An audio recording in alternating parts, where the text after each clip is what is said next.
ஆற்றல் வாய்ந்த செயலாளர் இயக்கத்தின் மூத்த முன்னோடி அண்ணன் கிருஷ்ணமூர்த்தி அவர்களே, மரியாதைக்குரிய அருமை சகோதரர் துரைராஜ் அவர்களே, எனக்கு பின்னால் உரையாற்ற இருக்கின்ற திராவிட முன்னேற்ற கழகத்தின் போராளி, வாழ்கின்ற நாட்கள் எல்லாம் திராவிட முன்னேற்ற கழகத்திற்காகவும் உழைக்கின்ற உழைப்பெல்லாம் தலைவனுக்காகவும் ஓடுகின்ற ஓட்டமெல்லாம் இயக்கத்தின் வளர்ச்சிக்காகவும் ஒவ்வொரு மணித்துளியும் பாமர மக்களுக்காக உழைத்துக் கொண்டிருக்கின்ற உழைப்பாளி.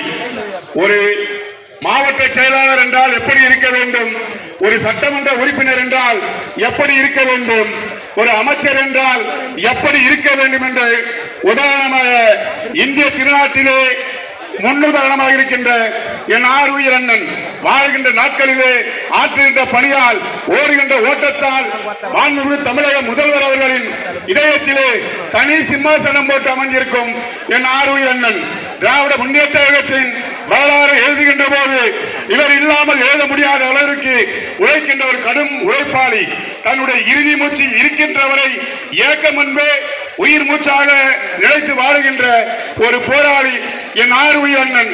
என்னை போன்றவர்களுக்கு அரசியல் வழிகாட்டியாக வாழ்ந்து வருகின்ற ஆருயிர் அண்ணன் மாசு அவர்கள் உள்ளிட்ட மேடையில் அமர்ந்திருக்கின்ற இயக்கத்தின் மூத்த முன்னோடிகள் அனைவருக்கும் நெஞ்சார்ந்த நன்றியினை முதல் கண் தெரிவித்துக் கொள்கின்றேன்.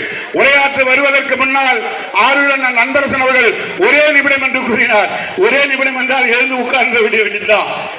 காரணம், என் அருமை சகோதரர்களே, எனக்கு பின்னால் பேச்சாற்றல் பெருந்தகைகள் உரையாற்றிருப்பதாலும் ஆருயிர் அண்ணன் துரைமுருகன் அவர்கள் வருகை தக இருப்பதாலும் ஓரிரு மணித்துளிகளை உரையாற்றி விடைபெறலாம் என்று எண்ணுகின்றேன்.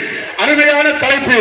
இந்திய திருநாட்டிலே திராவிட முன்னேற்ற கழகம் தன்னுடைய அரசியல் பாதையிலே பல்வேறு தேர்தல்களை சந்தித்து இருக்கின்றது, பல்வேறு வெற்றிகளையும் சந்தித்திருக்கின்றது, பல்வேறு தோல்விகளையும் சந்தித்திருக்கின்றது. ஆனால் வருகின்ற 2026 தேர்தல் என்பது வரலாற்றிலே பொன்னெழுத்துக்களால் படிக்க வேண்டிய தேர்தல் களம். இந்த தேர்தல் களம் தான் அடுத்த இந்திய திருநாட்டின் தலைவரத்தை நிர்ணயிக்கக்கூடிய தேர்தல். இந்த தேர்தல் களம் தான் அடுத்த 25 ஆண்டுகளுக்கு தமிழகத்தின் நிலை என்ன என்பதை நிலைநாட்டுகின்ற தேர்தல் என்பதை இளைஞர்கள் மறந்துவிடக் கூடாது. ஆகையால் தான் வருகின்ற தேர்தலிலே இந்த தேர்தலை முதலாக உரிமை போர்க்களத்தின் ஈட்டிமுறையாக திகழும் என்னரும் திராவிட முன்னேற்ற கழகத்தின் வாலிப வேங்கைகளை இந்த தேர்தல் களத்தில் நாங்கள் முன்னெடுத்துகின்றோம். காரணம், உழைக்கின்ற உழைப்பு 75 ஆண்டு காலம் கடந்து 100 ஆண்டை நோக்கி போராடுகின்ற ஒரு இயக்கம்.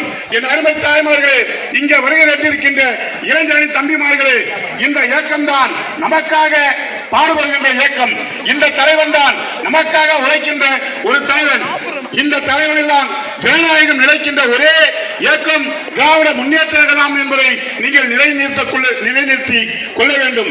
ஆகையால் வரலாற்று பொன்னெழுத்துக்களால் படிக்க வேண்டிய தேர்தல் களத்தை என் அருமை தம்பி இளைஞர் அணியிலே உங்களை நம்பிதான் தேர்தல் களத்திலே திராவிட முன்னேற்ற கழகம் இந்த தேர்தல் களத்தை சந்திக்கின்றது.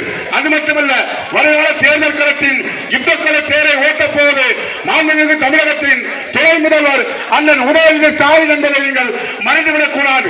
வருங்கால வாய்ப்புகளுக்கு ஏதுவாக அமைய வேண்டும் என்றால் ரத்தத்தையும் தேர்வையும் சிந்தி இந்த இயக்கத்தை நிலைநிறுத்துகிறேன் என்றால் உழைப்பு உழைப்பு உழைப்பு உழைப்பை ஒன்றுதான் மூலாதாரமாக கொண்ட இயக்கம் ஒரே இயக்கம் திராவிட முன்னேற்ற கழகம் தான். ஆகவேதான் இந்திய திருநாட்டில் 3வது பெரிய கட்சியாக திராவிட முன்னேற்ற கழகம் விலகிக் கொண்டிருக்கின்றது. ஆகவே இந்த பொன்னான மேடையிலே மற்ற அரசியல் கட்சி பேரைய சொல்லி அதை வீணடிக்க விரும்பவில்லை. இருந்தாலும் என் அன்பு தம்பிமார்களே, அருமை சகோதரர்களே, இயக்கத்தின் மூத்த முன்னோடிகளே, வருகின்ற தேர்தல் தான் நம் வாழ்நாளில் மறக்க முடியாத தேர்தல். இந்த தேர்தலிலே நாம் பெறுகின்ற வெற்றித்தான் அடுத்து திராவிட முன்னேற்ற கழகம் எந்த நிலைக்கு செல்லும் என்பதை நீங்கள் நிலைநிறுத்தி பாடுபடுங்கள் என்று கூறிக்கொண்டு இந்த சிறுவனுக்கும் இங்கே பேச வாய்ப்பளித்த என் ஆருயிர் அண்ணன் உலகத்தில் உயிரிழக்கும் கடைசி மூச்சு வரை நான் வருகின்ற என் ஆருயிரன் மாசவர்களுக்கு மீண்டும் ஒருமுறை நன்றி கூறி இங்கே வாய்ப்பளித்த நண்பர் அவர்களுக்கும் நன்றி கூறி விடைபெறுகிறேன். சிறப்பாக பேசிய சிறுவருக்கு நன்றி.